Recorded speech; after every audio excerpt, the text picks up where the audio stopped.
CIFAR was the brainchild of Fraser Mustard and a group of far-thinking academic and business leaders.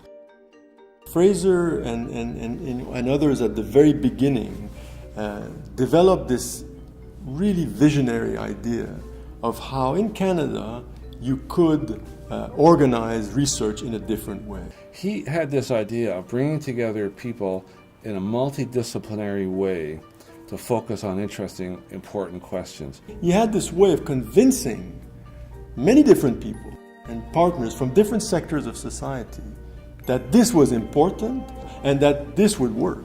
The model, which we often refer to, that Fraser Mustard came up with, is really a very, very good one. This is one of open and collaborative research. It doesn't just recreate an economics department that's virtual. It brings together economists, psychologists, sociologists to focus in on a question, not a discipline. I think the countries today that are going to be successful and the economies today that are going to be successful are the ones that are connected around the world with the best and brightest minds. CIFAR researchers are making breakthroughs. We know that. We see the laudations, the recognition.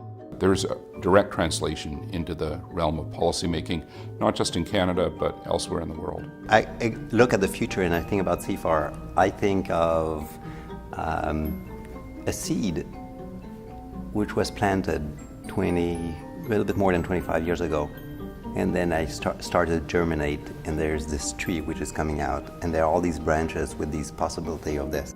As I look forward over the next 30 years and what CIFAR can bring to the table, not just for scholarly advancement and scientific advancement, but for society, I have no doubt that the crucible that CIFAR is creating of bringing together the very best people from around the world to talk about important questions will lead to important new advances and concepts which will improve the human condition.